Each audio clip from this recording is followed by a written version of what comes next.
पिछले 2 महीने से दहशत मचा रहे तेंदुए को आज शाम 6:15 बजे वन विभाग के दल ने ट्रैंकुलाइज कर पकड़ लिया। फिलहाल वन विभाग उसे अपने साथ ले गया है। उसकी मेडिकल जांच के बाद जंगल अधिवास में छोड़ा जाएगा। तेंदुए ने 2 माह पूर्व वीएमबी परिसर केशवराव भोसले सभागृह के पीछे डेरा डाल रखा था, जिसे वहां के लोग परेशान थे। तेंदुए का मसला विधायक सुलभतय खोड़के ने विधानसभा में भी उठाया था। वन मंत्री सुधीर मुनगंटीवार ने ट्रैंकुलाइज कर पकड़ने के आदेश दिए थे, जिसके बाद आज वन विभाग की टीम ने वन संरक्षक अमित कुमार तथा ज्योति पवार मैडम के मार्गदर्शन में ट्रैंकुलाइज कर उसे बेहोश किया, फिर सावधानी से पकड़कर पिंजरे में ले लिया। ऑपरेशन में अमर गावनेर, पीटी वानखड़े, उषा हरने, डॉक्टर साकर ठोसर, स्वप्निल सोनोने सहित लगभग 20 लोगों की टीम ने यह काम किया। इस तेंदुए को शाम को पकड़ लिया गया। पूरा ऑपरेशन अत्यंत सावधानी से चलाया गया। तेंदुए के पकड़े जाने से परिसर के लोगों ने राहत की सांस ली है। भोसले सभागृह के पीछे कर्मचारियों के आवास के पीछे छुप कर बैठा। जैसे ही तेंदुआ अंधेरे में बाहर निकला, वन विभाग के अमोल ने उसे शूट कर बेहोश किया था और उसे फिर बाद में पकड़ लिया गया। भानखेड़ा के पास स्थित हनुमानगढ़ी में आज से शुरू हुई 5 दिवसीय शिव महापुराण कथा को लेकर अमरावती शहर पुलिस द्वारा अनुमान जताया गया कि आज लगभग 3 लाख के आसपास भाविक श्रद्धालु कथा सुनने हेतु पहुंचे थे, जिसमें से 1 से 1.5 लाख भाविक श्रद्धालु बाहर गांव से आए थे। पुलिस का कहना है कि आयोजकों द्वारा बनाया गया कथा पंडाल पूरी तरह से भर गया था और 50 से 60 हजार भाविक श्रद्धालु पंडाल के बाहर बैठे हुए थे। इसके अलावा यह जानकारी भी सामने आई कि कई लोग पहाड़ी रास्ते पर कथा स्थल तक पहुँचने हेतु 2 पहिया व 4 पहिया वाहनों पर ओवरसीट होकर भी पहुंचे, जिसके चलते कई लोगों के 2 व्हीलर व 4 व्हीलर रास्ते में ही खराब हो गए। ऐसे लोगों ने अपने वाहनों को रास्ते के किनारे ही पार्क कर दिया और कथा स्थल की ओर चले गए, जिसके चलते पुलिस ने ऐसे करीब 4000 वाहनों को रास्ते से हटाकर रास्ते को आवाजाही के लिहाज से क्लियर किया। उल्लेखनीय है कि आज दोपहर कथा स्थल परिसर में राज्य के मुख्यमंत्री एकनाथ शिंदे का आगमन हुआ था, जिसके चलते चारों ओर के रास्तों को क्लियर करना बेहद जरूरी था। वहीं इस बीच यह जानकारी भी सामने आई है कि कल संभवतः राज्य के उप मुख्यमंत्री देवेंद्र फडणवीस भी शिव महापुराण कथा में उपस्थिति दर्ज कराने हेतु हनुमानगढ़ी परिसर स्थित कथा स्थल में उपस्थित रहेंगे। शाम करीब 4:30 बजे कथा समाप्ति पश्चात आरती करने के उपरांत सभी भाविक श्रद्धालु कथा पंडाल से बाहर निकले, जिन्हें भानखेड़ा से अलग अलग रास्तों से होकर दस्तूर नगर यानी अमरावती तक पहुंचने हेतु करीब 2 से 2.5 घंटे का समय लगने का अनुमान जताया गया। कथा पंडाल से दस्तूर नगर की ओर जाने वाले रास्ते पर वापसी के लिए केवल पैदल भाविक श्रद्धालुओं को ही छोड़ा गया था। वहीं 2 पहिया व 4 पहिया वाहन धारकों को कोंडेश्वर से होकर बडनेरा तथा भानखेड़ा से होकर पोहरा व रामापुर के रास्ते से अमरावती जाने की अनुमति दी गई थी। इतने भारी भरकम और जबरदस्त नियोजन के बावजूद कथा पंडाल के चारों ओर के रास्ते लोगों से भरे दिखाई दे रहे थे। इस समय शहर पुलिस सहित यातायात पुलिस ने भाविक श्रद्धालुओं की निकासी को लेकर अच्छा खासा इंतजाम लगा रखा था।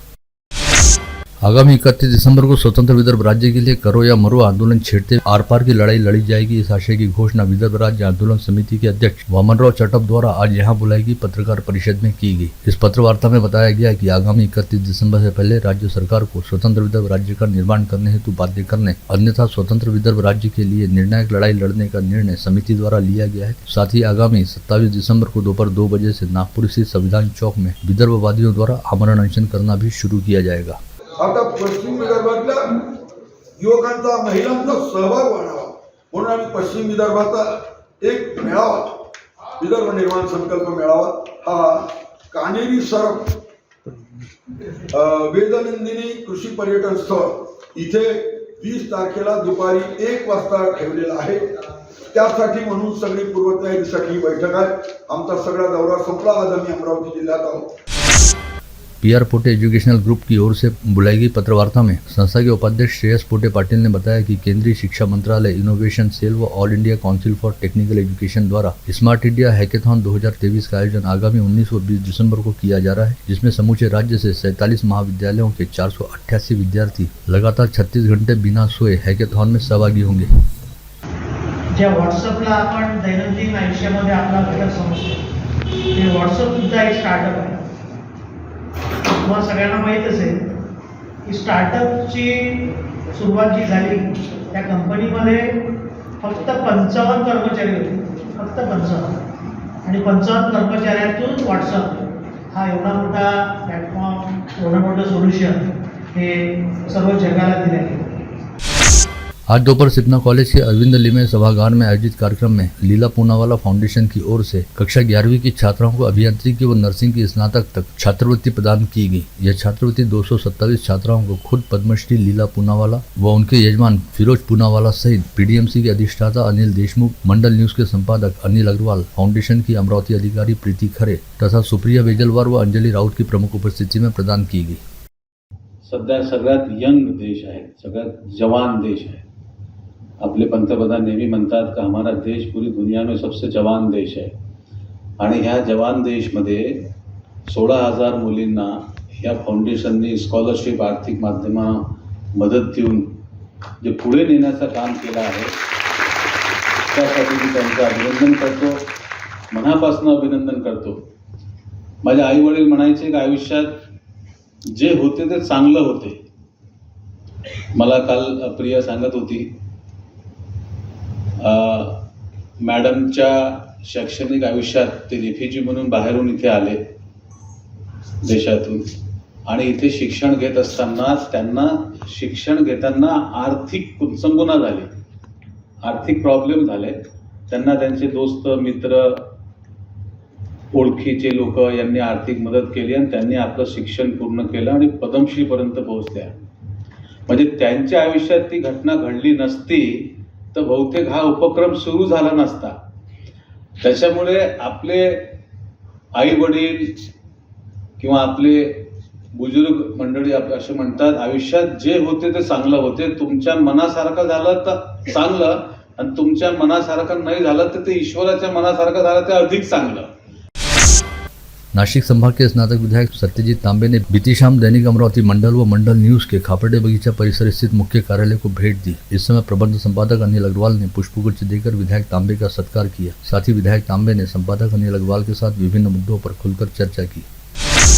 विधायक बच्चू कडू ने अपनी ही समर्थित सरकार को चेतावनी दी है कि मराठा समाज को आरक्षण देने के लिए कौन से कदम उठाए गए हैं इसकी जानकारी दी जाए, अन्यथा वे भी मनोज जरांगे पाटिल के साथ मराठा आरक्षण आंदोलन में सहभागी होंगे। ज्ञात रहे कि बीते माह जरांगे पाटिल का दूसरा आंदोलन स्थगित कराने में विधायक बच्चू कडू ने ही मध्यस्थता की थी। विधायक सुलभा खोड़के ने नागपुर विधान भवन पर पुरानी पेंशन योजना हेतु आंदोलन कर रहे कर्मचारी संगठनों से चर्चा कर उनके संघर्ष में साथ देने का विश्वास दिलाया है। सहकार क्षेत्र की महत्वपूर्ण वित्तीय संस्था के रूप में प्रसिद्ध जिजाऊ कमर्शियल कोऑपरेटिव बैंक के संचालक मंडल के चुनाव में निवर्तमान उपाध्यक्ष राजेंद्र यादव की उम्मीदवारी कायम है। पुणे स्थित सहकार आयुक्त ने विपक्ष द्वारा उठाए गए आक्षेप को नामंजूर कर दिया है। यह आदेश शुक्रवार की शाम जारी होने की जानकारी देते हुए सूत्रों ने बताया कि जिजाऊ सहकार पैनल ने अपने सभी 15 प्रत्याशी तय कर दिए हैं। महाराष्ट्र राज्य आंगनवाड़ी बालवाड़ी यूनियन आइटक की ओर से अपनी विभिन्न मांगों को लेकर शुक्रवार 15 दिसंबर को एकात्मिक बाल विकास कार्यालय में एक दिवसीय धरना आंदोलन किया गया। आपूर्ति विभाग के अधिकारियों व कर्मचारियों की पदोन्नति की मांग 5 से 6 वर्षों से प्रलंबित है, जिसकी ओर सरकार द्वारा कोई ध्यान नहीं दिया जा रहा। इस आशय की मांग आपूर्ति अधिकारी व कर्मचारी संगठन द्वारा जिलाधीश के जरिए राज्य के अन्नापूर्ति मंत्री छगन भुजबल से की गई। भारतीय जनसंचार के अमरावती स्थित प्रादेशिक केंद्र के विद्यार्थियों ने नागपुर में जारी शीत अधिवेशन में विधानसभा व विधान परिषद के सभागृह के प्रत्यक्ष कामकाज को प्रेक्षक सभागृह में बैठकर उसका अनुभव लिया। अमरावती महानगर पालिका की ओर से विकसित भारत संकल्प यात्रा शुक्रवार को सुबह 10 बजे से 12:30 बजे तक ट्रांसपोर्ट नगर और दोपहर 3 से शाम 5:30 बजे तक लालखड़ी परिसर में आयोजित की गई। इसमें नागरिकों ने विभिन्न योजनाओं का लाभ लिया। भारतीय जनता पार्टी की महिला प्रदेशाध्यक्ष चित्रा वाघ ने चिरौसा में आयोजित पार्टी के नारी शक्ति सम्मेलन में हिस्सा लेते हुए कहा कि प्रधानमंत्री नरेंद्र मोदी के नेतृत्व वाली सरकार ने देश की महिलाओं को सक्षम बनाने का लक्ष्य केंद्र में रखकर काफी कदम उठाए हैं और योजनाओं को बनाकर उन्हें कार्यान्वित किया गया है, जिसके कारण देश में महिलाएं लगातार सक्षम हो रही हैं। साईनगर लॉन में आयोजित अमृत मंथन व्याख्यान माला के पहले दिन प्रसिद्ध व्याख्याता विवेक घलसासी ने कहा कि विज्ञान, तकनीक, अध्यात्म व राजनीति जैसे सभी क्षेत्र में भारतवर्ष ने प्रगति की है, फिर भी हमारे शक्ति स्तंभ अनास्था के कारण आहत हो रहे हैं। तुषार भारती मित्र मंडल द्वारा आयोजित यह 3 दिवसीय व्याख्यान माला आज 16 दिसंबर व कल 17 दिसंबर को भी शाम 6:30 बजे से आयोजित होगी। रेलवे स्टेशन के सामने स्थित मराठा प्राइड रेस्टोरेंट व बार में 14 दिसंबर की रात 9:15 बजे के आसपास 2 लोगों ने होटल मालिक सुनील पडोले सहित बार के वेटर के साथ गाली गलौज करते हुए धक्का मुक्की व मारपीट की, साथ ही होटल में तोड़फोड़ करते हुए गले में रखी रकम को लूटने का प्रयास किया। इस मामले में कोतवाली पुलिस ने सलमान शेख सहित उसके साथीदारों को नामजद किया है। राजापेट पुलिस थाना क्षेत्र अंतर्गत हरिगंगा ऑयल मिल के पास सीताराम बाबा कॉलोनी में रहने वाले अंकुश पुसतकर अपने रिश्तेदार की तबीयत खराब होने के कारण मुंबई गए थे। पश्चात 11 दिसंबर को पड़ोस में रहने वाली महिला ने फोन करते हुए बताया कि उनके घर में शायद चोरी हो गई है। 12 दिसंबर को घर लौटने पर अंकुश ने पाया कि घर के दरवाजे का ताला कुंडा टूटा हुआ है और अलमारी में रखे 70,000 रुपये का माल चोरी हो चुका है। इसी तरह की घटना बंडेरा पुलिस थाना क्षेत्र अंतर्गत साईनगर परिसर के नितिन विहार स्थित निर्मल अपार्टमेंट में सामने आई, जहां पर रहने वाले सुनील घुले अपनी बेटी का रिश्ता तय करने हेतु 5 दिसंबर को परिवार सहित हरिद्वार गए थे और हरिद्वार पहुंचने पर उन्हें पड़ोसी के जरिए पता चला कि उनके घर का ताला टूटा हुआ है। पश्चात 15 दिसंबर को अपने घर वापस लौटने पर सुनील घुले ने घर के पूरे सामान को अस्त व्यस्त पाया और उन्हें घर की लोहे की अलमारी के भीतर रखा सोने के गहनों से भरा हुआ डिब्बा नदारद मिला। इस डिब्बे में 40,000 रुपये नगद सहित 1,39,000 रुपये के गहने रखे हुए थे। रिसोड मालेगांव राष्ट्रीय महामार्ग पर शिरपुर के पास शुक्रवार की दोपहर 12 बजे कार व दुपहिया के बीच हुई जोरदार टक्कर में एक व्यक्ति की मौत हो गई, वहीं एक अन्य व्यक्ति गंभीर रूप से घायल हो गया। मृतक की शिनाख्त दगड़ू बाबने के तौर पर हुई है, वहीं दुपहिया चालक विनोद श्रीवास्तव गंभीर रूप से घायल है। हादसे के बाद कार चालक वाहन सहित मौके से भाग निकला। छोटी बहन की तलाक का केस लड़ रही महिला वकील पर उसके बहनोई ने चाकू से हमला कर दिया। यह घटना आज दोपहर 11:30 बजे भंडारा के जिला सत्र न्यायालय के सामने घटित हुई। भंडारा पुलिस मामले की जांच कर रही है। आप देख रहे थे मंडल न्यूज बुलेटिन। हमारे चैनल को लाइक करें, शेयर करें और हाँ, सब्सक्राइब करना ना भूलें। कल होगी आपसे फिर मुलाकात, तब तक के लिए धन्यवाद।